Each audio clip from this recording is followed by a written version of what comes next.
Hey everybody, what's going on? Hexlex here, got another Master Duel video for you. So today we're going to be going back to Ishizu Adamancipator. I know I said I was going to work on Ishizu Dragon Link next, or show that next, and I do actually intend to show that deck very soon. Actually going to be pretty much as soon as I'm done recording this video, working on getting some footage for that deck. However, I did want to talk more about Ishizu Adamancipator in particular.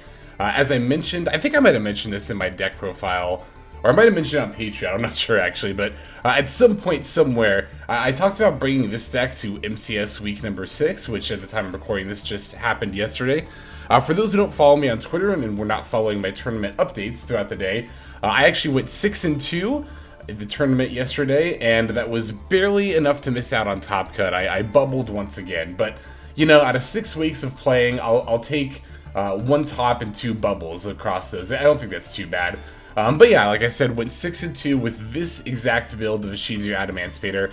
As you can see, is very much updated from the build that we saw a few days ago. As I mentioned, I took out the Orange Heralds. They were totally win more and just ended up being a dead draw. As I also mentioned, I took out the Braver engine. However, I will say that I think with some tweaks that I've already been making to the deck, I think the Braver engine could actually be added back in. I think I'm actually going to test a potential build for MCS week number 7 that does use the Braver engine. I've been saying this a lot on Twitter and just like on various social medias in general, but I think this, especially after playing this deck in the tournament this weekend, I think this deck is absolutely cracked. I think it's totally being slept on. I'm kind of baffled more people on like Discord and just socials in general aren't talking about Ishizu Adamancipator. I think a lot of people kind of see the current list and think to themselves like, oh, we don't have Vernuself, so what's the point? Well, the point is that the Ishizu engine, I think, actually makes the Punk engine that much better. So, for those who don't know really what the Punks are doing here in Adamancipator, it's a little line that I actually first learned about when I interviewed Zeke, when he was showing off his, Punk Tri-Brigade deck a couple of weeks ago that he got top with at the MCS. So, the idea is that ideally we're using E-Tele, so we don't have to use a normal summon. But either way, once you get Ze Amin on the field, you activate her effect that lets you add a Foxy Tune. Then we can use Foxy Tune's effect, discard itself and another card to special summon Deer Note from our deck. From there, you synchro the level 3 Ze Amin and the level 5 Deer Note into the level 8 Chaos Ruler, the Chaotic Magical Dragon. Deer Note's effect will then allow you to summon the No Punk Foxy Tune back from the deck. So, in addition to getting the Excavate 5 from Chaos Ruler, you can then overlay your level 8 Chaos Ruler as well as your level 8 Foxy Tune. That'll let you make Zombie Vampire. From there you mill another 4, and ideally somewhere in there you've milled like some of your Ishizu millers. In a perfect world you've milled a Block Dragon, but I mean that is only 9 cards. I mean I say only 9, but 9 cards is still a lot to mill off the top. I mean, we go out of our way to play grass and 60 cards to mill 20 potentially, so I feel like milling 9 for a simple 1-card combo that, again, if you have E-Tele, it doesn't even take up your normal summon, can be very, very good. Other changes I've made, the droplets are out and the Miracle Ruptures are in. I quickly learned while playing this deck that, like, you don't need board breakers. Like, here's the interesting thing. Like, this is very much a deck that wants to go first, but despite that, it also has no problem going second. Indeed, sometimes I feel like there's certain cards that are even, like, less troublesome going second than first. Like, I'm thinking of Maxx in particular. Maxx going first, like, yes, we had the hilarious game where, you know, we played through the Maxx and decked our opponent out, but the reality of that situation is that I had grass and I got really, really good mills off of it, and that's why I was able to do that. Most of the time, if you get Maxx on turn 1, it does actually stop this deck. Turn 2 is an entirely different story, however.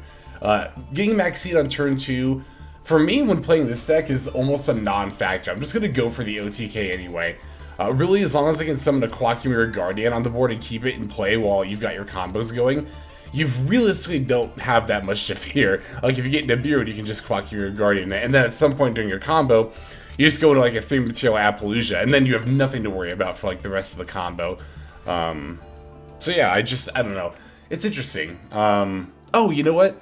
That's also why I'm actually thinking about taking out Crossout Designator, is actually for that exact reason, that this card is really only good against exactly Maxx when going first. I guess maybe it's good against Ash Blossom going first if you open exactly Grass, but Crossout Designator in a 60 card deck with only one copy of it definitely loses a lot of consistency. We're also not playing a bunch of stuff that we could be negating, like Valor and Imperm.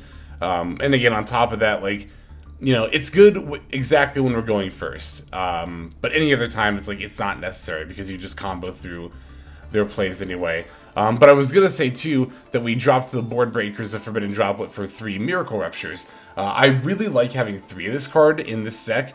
I feel like it's very, very good because you really want to open it with this card to get out the Revival Golem. Having an extra level 4 body on a special summon makes making Gallant Grant that much easier. And there's a decent amount of time where your plays are often going to come down to, like, okay, how do I make Gallant Granite and then also set up the materials in grave for the Block Dragon. Of course, Block Dragon being just the whole crux of this deck. See, other extra deck changes. We have Abyss Dweller in. I actually didn't end up summoning this at all in the tournament, but it came up quite a bit during testing. It's a pretty good effect in this meta. Obviously, there's a lot of Ishizu piles running around right now, so being able to shut down graveyard activations is pretty good. I might take it out moving forward. It's not like, I don't know, it's not a bad card by any means, especially again in this meta. But again, it also just hasn't, like, yeah, it's come up during testing, but there's really, I can only think of one game where it was truly game defining, and even then, I think we might have had shufflers in our graveyard that would have done the job. Oh, speaking of the shufflers, these are actually, like, you might think Kelbek and Agido are, like, the main reasons to want to play Ishizu in Adamancipators, but I've found in playing and testing that the shufflers of Mudora and Keldo are actually some of the stronger draws to playing just the Ishizu package as a whole in Adamancipator. Being able to get these in your graveyard, there's such good disruption in this format. They stop Runic Fountain, you can completely shut off the draws, you can completely shut off Super Factorial. Other Ishizu pile decks that want a bunch of stuff in the graveyard, you can shut that down. Like, you know, a lot of the Ishizu piles are running a DPE engine. If DPE activates its effect, you can just literally put back every Destiny Hero monster in their graveyard, they don't get the effect. The shufflers just shut down so many relevant effects in this meta that I definitely slept on them really hard when I was trying to evaluate the Ishizu engine. You know, I thought it was all about the millers, but no, the shufflers, I think, are where it's at. Despite that, though, I think I'm going to go down to 2, maybe even 1 Mudora. 3 is definitely too many. I did drew this card a lot. My main issue with this deck in testing, and then also in playing in the tournament, was that I just didn't have enough excavate targets for the Adamancipators. So, gonna be definitely working on this build moving forward and updating it. I definitely need to add Doki Dokis. I ended up taking them out because I thought they were going to be less consistent because I was going to have less rock monsters in my hand, but no, I think in testing I found that the Doki Dokis are very much necessary, at least 2 of them, so I'm going to be testing those moving forward, and like I said, a little bit less of the Mudoras, maybe take out the Crossout Designator, and then maybe take out Revival Golem, just because maybe we don't need to. I put in a second one just to catch it off of the Ishizu Millers a little bit more often, and also stuff like Chaos Ruler and Zombie Vampire, but we have Miracle Rupture, and we often just use it with that, so it's fine. I don't think we necessarily need to, but alright, that's everything I wanted to cover with the list. So today's games, I'm actually going to go over my games from MCS Week 6, so we get to see the tournament matches that I played in. I don't know how many of them I'm going to go through. I guess I'll try to go through all of them, all 8 of them. There's a reason why I don't think I can. So without further ado, let's break the list down card by card and jump straight into that. Playing 3 Maxx, 3 Adamancipator Seeker, 3 Adamancipator Researcher, 2 Cartorhyn, the Hidden Gem of the Seafront, 3 Ash Blossom and Joyous Spring, 2 Noh P.U.N.K Ze Amin, 3 Gigantes, 3 Koa'ki Mirror Guardian, 2 Revival Golem, 1 Tackle Crusader, 1 Fairy Tail Snow, 2 Adamancipator Analyzer, 3 Koa'ki Supplier, 3 Rockband Xenoguitar, 2 Keldo the Sacred Protector, 3 Mudora the Sword Oracle, 2 Kelbek the Ancient Vanguard, 2 Agido the Ancient Sentinel, 1 Awakening of the Possessed Nefariouser Archfiend, 1 Noh P.U.N.K Deer Note, 1 Block Dragon, 2 Noh P.U.N.K Foxy Tune, 1 Nibiru the Primal Being, 1 Foolish Burial, 2 That Grassling Screener, 3 Miracle Rupture, 2 Emergency Teleport, 2 Called by the Grave, and then finally 1 Crossout Designator. That's going to be in the main deck, all 60 cards there. For the extra deck, we're on 1 Adamancipator Risen Raptite. It's going to be one of each of all these, actually. Borreload Savage Dragon, Adamancipator Risen Dragite, Chaos Roar, the Chaotic and Magical Dragon, Baron de Fleur, Sword Soul Supreme Sovereign Shengying. We got Abyss Dweller, Gallant Granite, the Zombie Vampire, IP Masquerena, also the Earth Charmer Immovable. We have Sprite Elf, Nightmare Unicorn, Appaloosa, and then Axis Koa'ki. Alright, there is the list, and once again, we're going to be taking a look at my games from MCS Week 6, so let's just dive straight into it. Okay, so this is my round 1 match against a Dragon Link variant. I believe they were on the Ishizu package. They've got a Magician's Souls Illusion of Chaos package as well. And since these were replays done in dueling rooms and not on ranked ladder, we will actually get to see our opponent's hand, which is actually pretty nice. So, as we saw, I lost the coin flip here. I actually lost a lot of coin flips during this tournament, which kind of just was proved to me just how good the deck is going second, that we lost so many and still managed to go 6-2. So, like I said, going second, I see a 60-card deck, and I see my opponent activate Illusion of Chaos, and I'm really concerned I'm up against Spiral. I'm concerned because I'm not super sure where to counter them, to be totally honest, but when my opponent normal summoned a Tracer and went for a Striker Dragon, I felt like this was a really good time to activate the Ash Blossom. Looking at the rest of my opponent's hand, it doesn't seem like they really would have had plays anyway, even with the search there. And I believe, let's see, does Magician's Soul... Or no, I'm looking for Illusion of Chaos. Okay, it does put the card on top of the deck, so now that we see that we put back Cypher Driver, that Ash Blossom was especially good, because it looks like they were mainly looking to just shuffle their deck, but now, even if we don't win on our next turn, we've guaranteed that they're just going to draw another brick on the next turn. But, yeah, looking at my opponent's hand, they didn't have anything. Well, they do have a Thunder Dragon Dark, which kept me a little cautious, as they kept getting priority pass to them, but ultimately it's not going to, like, hugely shake up my plays here. I'm going to normal summon Kelbek, discard the Cartorhyn for Xenoguitar, and then just go straight into my Gallant Granite. Thankfully, I've also got the Gigantes here, or the Gigantes, so that is definitely more than enough to combo off here. It's not more than enough, it's exactly enough, actually. Oh, but you know what? It's actually more than enough because I get to detach the... I get to banish the Xenoguitar, and then use that to Foolish Revival Golem, and then summon it. That's one reason why I really like 3 Gigantes and 3 Xenoguitar. Like, and I've actually kind of been considering putting Salamangreat Almirage in this deck for exactly that opening hand. So that way you can normal summon Xenoguitar, link it off for Almirage, and then banish the Xenoguitar, special the Gigantes, and that'll let you Foolish block Dragon. But often enough, like, you can just make plays anyway if you've got Gigantes plus Xenoguitar that... It's a whole extra deck slot. I mean, we can definitely squeeze and make room for it. Maybe take out, like, Abyss Dweller, but, I don't know. Alright, so at this point, I think I'm just going to go ahead and fast forward, because I'm pretty much just going through a standard Adamancipator turn at this point. Really just looking to set up 8,000 points of damage on the field.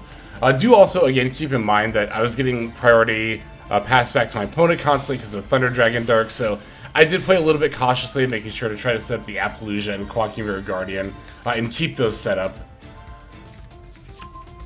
At this point, I was thinking it might have been something like an Effect Veiler that maybe they'd missed an opportunity to activate. I wasn't too sure, but either way, we managed to get the more than enough attack points on the board fairly easily, and then take that victory. So there was our first duel. You know what, usually I cut between games, but I think for the sake of, because we have so many games, and for this, my own sanity for editing, and also to maybe help things smooth out a bit, I'm just going to not edit between these and keep going through. So this is our round 2 opponent. We played against this 60-card hero deck. And interestingly enough, my opponent actually let me go first. Like, I lost this coin flip, but my opponent gave me the first turn anyway. So, you know, we definitely do not ever look a gift horse in the mouth, that's for sure. So again, I did lose this coin flip, but opponent allowed me to go first. So as you can see, this opening hand is looking really good. Even though we have grass against another 60-card deck, Koa'ki Mirror Guardian plus E-Telly is a great opening hand. E-Telly, as we discussed in the profile, is a 1-card combo that will let you go into Chaos Ruler and then also the Zombie Vampire as well. So having a Koa'ki Mirror Guardian on board to back that combo up is pretty nice. And our opponent just doesn't have any disruption. Priority wasn't getting passed back to them at all, so... Cool thing here is we get to add Nibiru, especially nice because our opponent's on hero. Even if I didn't, you know, you know, even in the moment, it was pretty easy to tell they were on hero. I was gonna say even before I milled them, because I mean, just look at their board, their base there. You can usually tell what deck people are on if they go out of the way to advertise it. Some very occasionally people will like try to pull a fast one on you, but you know, with this deck we can actually confirm with milling like what our opponent's on. And this confirmed our opponent was in fact on hero.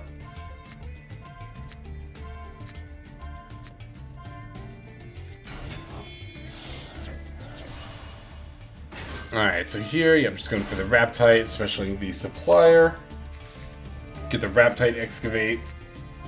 I think we whiffed on that Researcher Excavate. Which, yeah, like I said, I found that during testing as well as here in the tournament. We're going to see some more examples of that, but yeah, this current iteration, in my opinion, just did not at all have enough targets for the Adamancipator monsters to hit.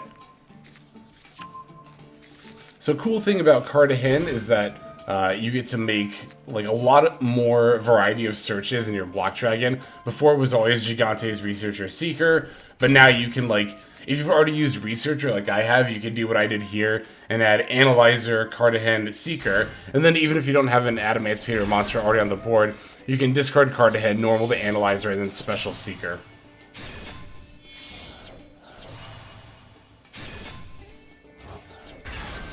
Oh, I actually made a misplay here, I think. Unless I... No, never mind. I had the other Cartorhyn in the graveyard. I'm thinking of a different... I think I'm thinking of a different duel.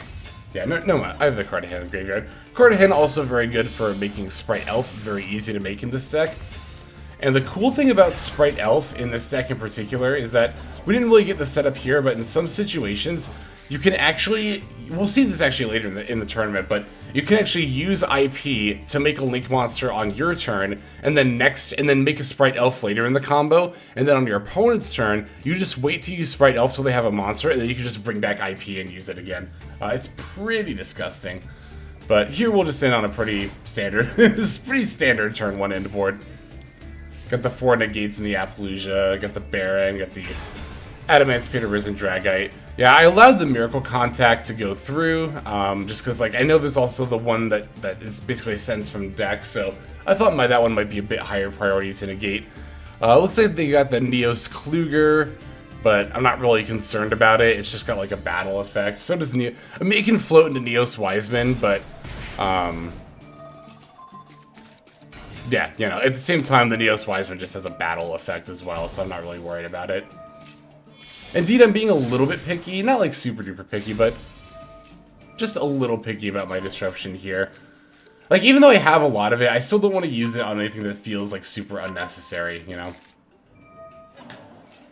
Oh yeah, I can't actually use the IP Masquerader twice during your opponent's turn, which I forgot about here.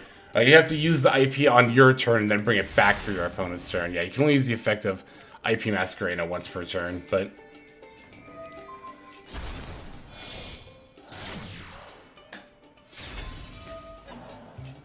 Yeah, I guess I'll just make access code real quick. There was really no point in me doing that, but I'll just make access code real quick and then punch my opponent for lethal here, so... What is a pretty smooth game against Hero. Again, they didn't have any disruption and allowed me to go first, so that was pretty nice. Here, for round 3, looks like we're up against Pure... Oh, not Pure, but Paleo Sprite, which is not a variant I've actually played against before, so... Let's take a look at this duel here. This was yet again another coin flip that I lost. From what I recall, so I went... Actually, from what I recall, I know it was. I know because my first 6 rounds, everyone who flipped tails actually won, so I won going second, my opponents won going second as well. Here I'm going to throw out Maxx during the draw phase, just to play around a potential triple tactics talent. Doesn't look like my opponent's got it. We're just going to swap Send Ronin and then pass, not wanting to give me any more draws. Here, I mean, I've opened the Koa'ki Mirror Guardian plus E-Telly. At this point, we know how good of an opening play this is. And you can even see the Nibiru peeking in my opponent's hand that the Guardian is protecting me from. And then I think here, when they summoned Chaos Ruler... Or no, it was when I summoned the Deer Note. I think this is the 5th summon. Then they started getting party past them, and I'm like, oh, you've got Nibiru, but it doesn't matter. I'll just keep the Koa'ki Mirror Guardian in play. Oh, the other thing, too, about the Chaos Ruler, you might have noticed the last couple of times, or last time and this time, the Chaos Ruler didn't actually add anything. That's totally fine. We're not expecting to add anything off of Chaos Ruler. This is like, I'm literally just summoning this to mill the top 5 cards off my deck. If I get to add something, great. If it's Fairy Tale Snow as my only target, I'll actually just keep it in the graveyard and choose not to add it. Most of the time anyway, but yeah, if I happen to be able to add like a Nibiru or a Foxy tune, cool. But like I said, if I just mill 5 off Chaos Roar, that's cool. That's exactly what I want. So, and I guess we didn't hit anything live off that zombie vampire, or maybe I just summoned something I missed. I don't know. Either way, gonna go into a 4 material Appaloosa here. Now I don't have to necessarily keep this Koa'ki Mirror Guardian on board. But it won't hurt to have it either way, in case we need to do 2 monster negates in a chain link. Yeah, in certain situations, I'll send off the Koa'ki Mirror Guardian to make the Appaloosa, but ideally I do like to have both on the field, just to get, again, 2 monster effects negates in a chain. Also, sometimes you need a negate and destroy instead of just a negate, so Guardian is still very good for that. Looks like we whiffed on 1 Excavate, but landed another. Really, when it comes down to the Block Dragon Fallout play, and you have Researcher and Seeker, or just 2 Excavates, typically you just really need one of them to hit to be able to make your plays. Yeah, here the opponent finally decided to reveal Nibiru just to stop having the game ask them to activate it, I suppose. If there's Cartorhyn, I can use that to actually summon yet another Koa'ki Mirror Guardian. I'll use Dragite's Bounce effects just to, you know, clean up the board a little bit. And then, at some point soon here, I'll move to battle phase, I'm sure. Yeah, here we go. Moving to battle phase, and then just smacking my opponent for lethal. Alright, so the 2 games we went second, we had some nice disruption on turn 1 to be able to stop our opponent there. Let's start getting into our losses. So, this loss was against Noodles, who was on this really cool Necroface mill kind of chaos pile, but still definitely a mill deck with the Necroface here. Noodles actually ended up getting top 16? Top 8? Question mark? At least top 16. So congrats. Definitely played very well in this game that we're about to see here. So like I mentioned, I'm going to take the first turn here, and let's take a look at our hand. It's actually not too bad at all. This hand's actually really, really good because I can summon a rock monster, special the Researcher, and then if things don't go right from here, I can just pitch Cartorhyn and normal Ze Amin as well. I've thought about playing a 3rd Cartorhyn because, like, I don't know, I've not really had an opening hand where this card's been bad, honestly. Like, Cartorhyn feels like it's always good to see. Oh, this game, though, that's right. I got really unlucky here. Not even, okay, I won't even call this unlucky because I knew this during testing.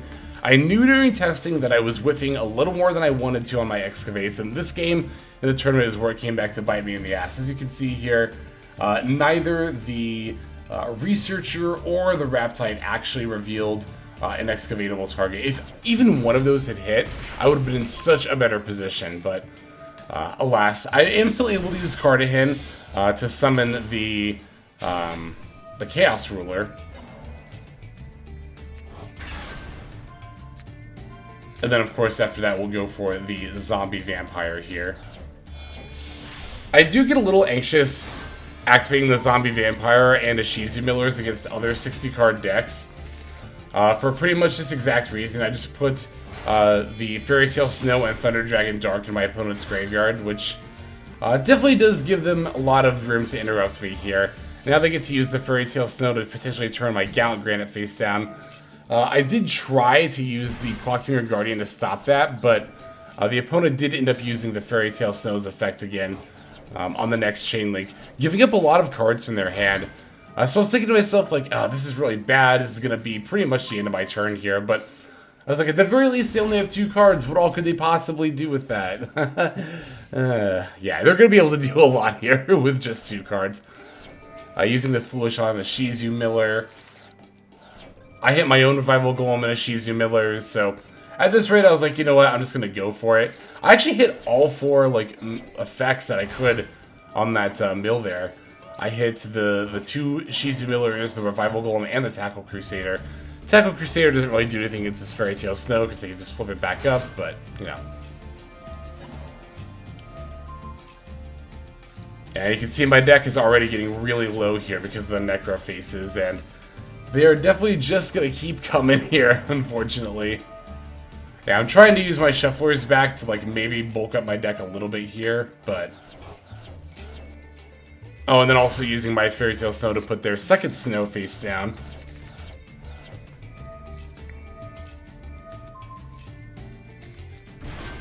It's so close. I mean, I imagine this is how this deck always plays, where it's close where they have very few cards left as well.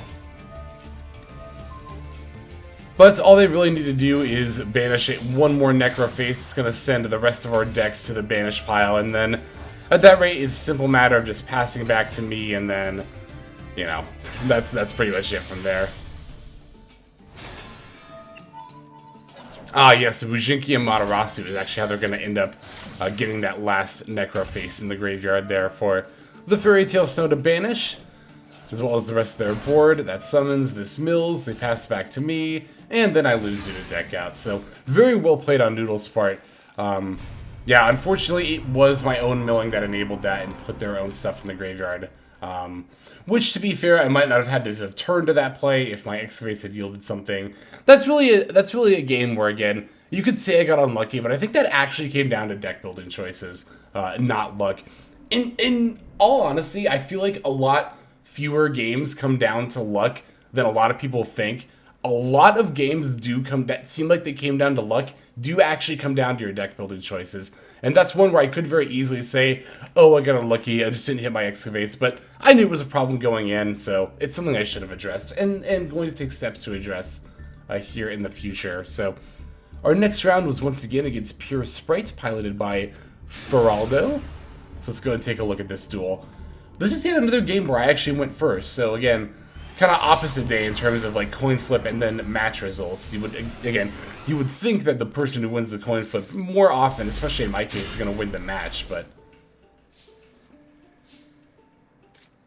Alright, so here I'm going to start with an Analyzer. I've got a Miracle Rupture, so I can just send a Revival Golem if need be. The Analyzer did hit a Koa'ki Guardian, though, which is great. That's actually the best possible hit I could have gotten, and being able to set up Gallant Granite under Koa'ki Guardian is really good and usually enough, but in this case, my opponent's actually got the Infinite Impermanence, so they're just going to end up stopping me in my tracks, and then, yeah, I don't really have another relevant play to make, unfortunately, with the cards that I've got here.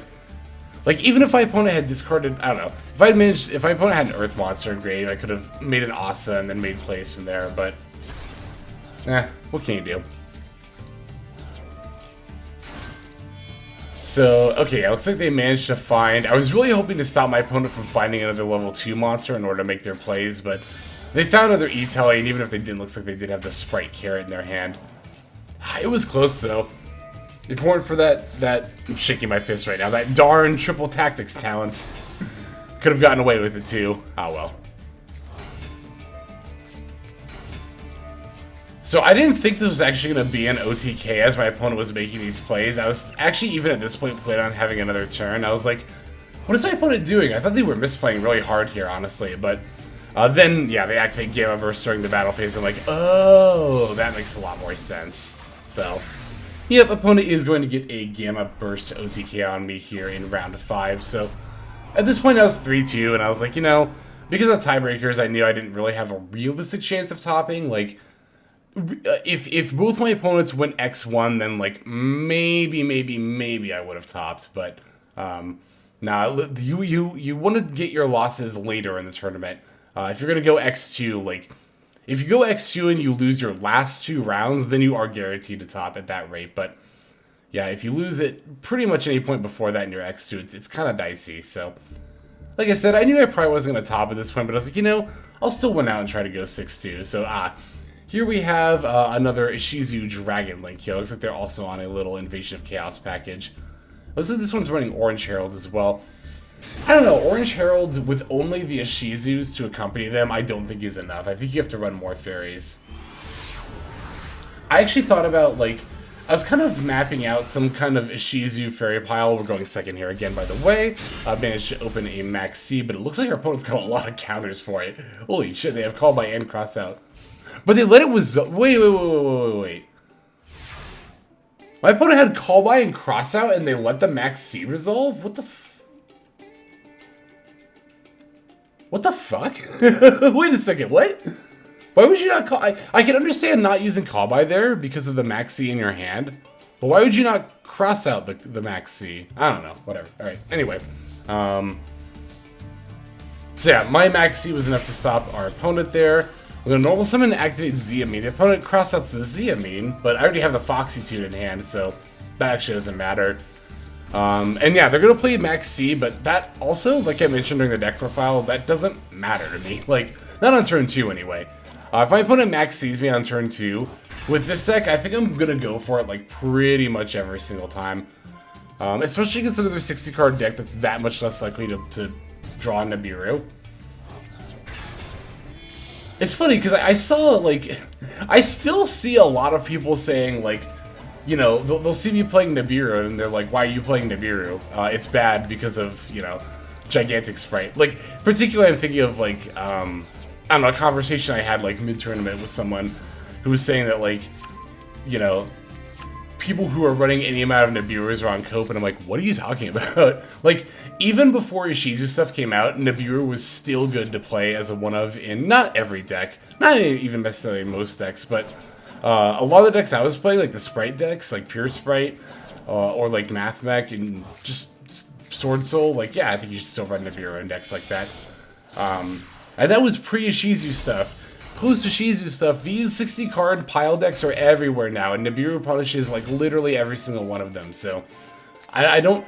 To counter the point of running Nibiru's cope, I don't know how you could not run Nibiru in this format. I really don't know how you can not play it at all. I think, actually, the Dragon Link deck that got first place was playing 3 Nibiru. They, like, and not like, side deck, like, they were main decking 3 Nibiru, which is, again, just goes to show that, like, that was a great meta call for this this format in particular. This MCS had a ton of 60-card decks. I mean, as you can see, I've played against... This is at least the third 60-card deck I've played against. So yeah, that game was pretty straightforward. We Maxx Z'd our opponent. I really don't know why they didn't use the cross out there on the Maxx Z. That's frankly baffling to me. They might have misclicked. I have to imagine that was a misclick, but...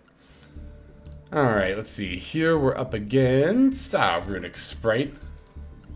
I don't know if I've, like, not to toot my own horn, but I don't think I've lost to Runic Sprite once while playing Adamancipator. This variant's Adamancipator anyway. This matchup feels like, I mean, to be fair, I went first here, but even when going second, this matchup feels, like, pretty fine. And here you can see, like, oh, we finally opened grass going first against a 40-card deck, and we hit both of our millers. Like, this was just the dream. Like as soon as I resolved this grass and saw the 2 millers come up, I'm like, oh yeah, it's over. It's over. Like, we can pack it up here. Although you might notice my opponent does have 2 Lava Golem in hand, so you know, of course, I could see this when I was playing, but. So that's why I was, you know, so confident. But we're actually going to find a way to fight through this pretty much entire board clear, you know, despite the fact that we had such a great setup and it's just going to get all wiped. But let's see what we milled here. Both the Flashing Fires is actually pretty nice. Oh, did we hit any millers in our graveyard? Yeah, we have a Keldo. And I was going to say, we probably have a Mudora because we're still playing 3 at this point. Yeah, having the Shufflers back, I said millers, I meant to say Shufflers. Having the Shufflers back is so good against Runic. So good. It just completely invalidates Fountain.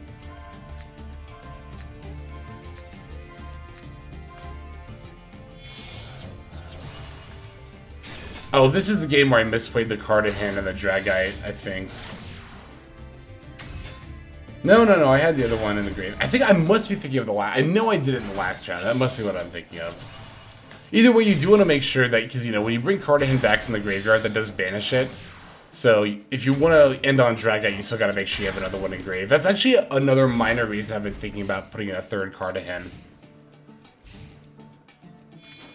Yep, so there goes Baron and IP, and then there goes Dragite and Appaloosa. And I'm left with only the Lava Golems, the Sprite Elf, and the Block Dragon. But the Sprite Elf can actually bring back the IP as soon as my opponent drops a monster on the board, so I'm going to do exactly that. Gonna bring out the IP, and then I'm going to immediately go into the Nightmare Unicorn before my opponent has a chance to summon a Sprite monster from their hand, which, as you can tell, they do actually have. I'm literally adding back my last 2 monsters with Block Dragon. You can see I only have 17 cards left in my deck at this point. And here they just have to set their irrelevant Sprite Smashers before passing. I did still want to play around with this Sprite Smashers anyway, so I'm going to start by going into an access code talker and popping that last back row.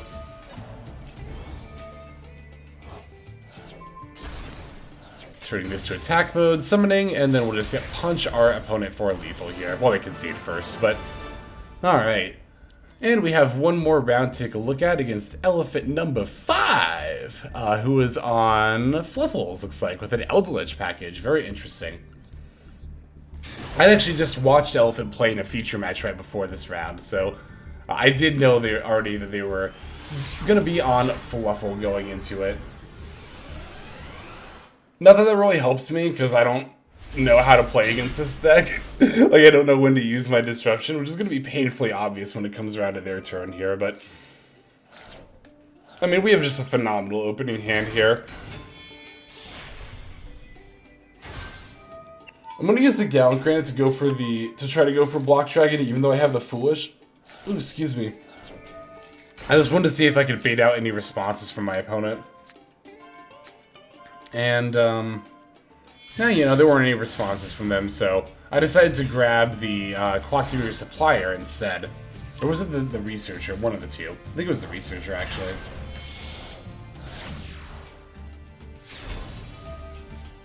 Yeah, it's the Researcher. Yep, I'm going to add the Researcher, and then I'll Foolish into the Block Dragon at that point.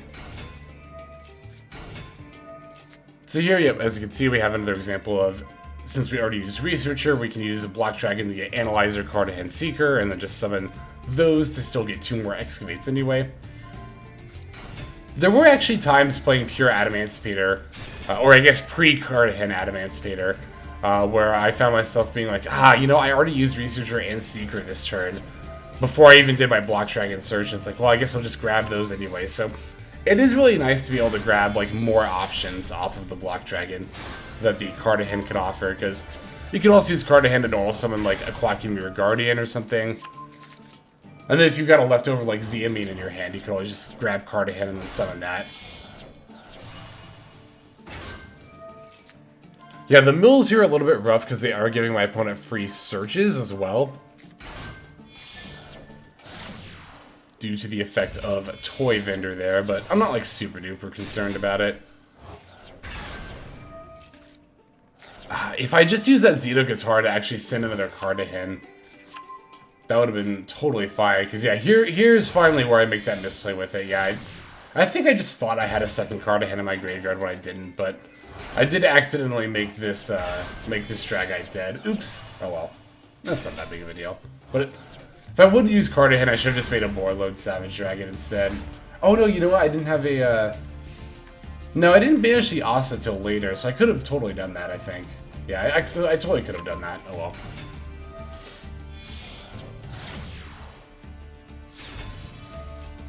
Yeah, this is a prime example of like me not knowing when to use my disrupts against Fluffle. As soon as they normal summon the Penguin, I was like, alright, I guess I'll just put this back. They use their normal summon, I don't want them to get more draws off of it. Definitely want to negate the Eldritch here, that's for sure. Oh, I have 2 Shufflers in my graveyard. I absolutely should have shuffled not only that spell they just banished back if I'd actually read, but if I knew more about this archetype, I definitely would have shuffled back their 3 toy vendors here. Because of the... what is it? Dolphin. Here we go. Yeah. Even in response to, like, the Dolphin summon, I should have just shuffled back the toy vendors. I don't know what I was thinking here. My opponent later ended up telling me after the match that here they were going to try to go for a Zeus play. But they didn't realize that I had Fairy Tail Snow in the graveyard. So, yep. I can just use Snow to turn the Tornado Dragon face down. That'll not only stop Zeus, but then ensure that my Appaloosa is going to stay on the board through my opponent's turn. I'll negate the triple attack here, absolutely, and then yeah, my opponent just concedes after that. They did later inform me that they were in fact just trying to bait out the Baron or Dragite Negate, and or Dragite Negate to make sure they could resolve triple attack. I think they might have also thought that the Dragite was live, but either way, I mean, it was a misplay I made, so... yeah, there are those tournament games. That was my MCS Week 6. Definitely going to keep working on Adamancipator moving forward. Like I said, I think this deck is absolutely cracked. I think it's super good, and it baffles me that, one, it didn't top at all, and two, that people aren't talking more about this deck. I think it's insane, and I aim to prove that next week by hopefully getting a top, and I'd really like to get a win, one of these MCSs. But yeah, just by proving the deck next week. But in any case, that's all the time that we've got for today, so let's move now to our outro. Alright everybody, thank you so much for watching all the way to the very end of the video like this. That means a whole lot to me. Not just personally, but it's also a great way of supporting the channel as well. If you're interested in supporting the channel in other means, you can of course feel free to comment and or subscribe right here on YouTube. I'm always looking to the comments section. You guys leave some pretty awesome feedback as far as like constructive criticism goes when it comes to deck building, gameplay, channel content, all that stuff. So feel free to leave your opinion down there. I will be sure to take a look at that there. And then subscribing is going to be the best way to get notifications of when these videos drop. That does happen every day, by the way, so if you're looking for daily Master Duel content, you've come to the right place. And there are more places where you can get some daily Master Duel content. If you check out the description below, follow the top link over to my Patreon page. There for just $5 a month, which is as much as you pay for a booster pack. You'll find a lot more value than a pack full of filler over there. We've got some previews for content upcoming here on the channel. We've got some exclusive games that are only posted over on Patreon over there. We've got some Q&As, and then you can also have your name featured in this lovely credit sequence where I thank all of the people who are helping contribute over there on Patreon. It's a huge support to the channel, and it really means a lot as well. So thank you everyone who is donating that is featured here on screen. And again, you know, it's not just a pure donation. You do get some more daily Master Duel content over there just for being a part of the Patreon. But I think that's about all the time that I have for today's video. Once again, I just want to thank you so very much for sticking all the way to the end of the video. Again, it just means a lot, as I do put a decent amount of work into getting these videos out every single day. But that's about all the time that I've got for now. So without further ado, this is Xlex. I'm signing out, and I hope you have a fantastic day.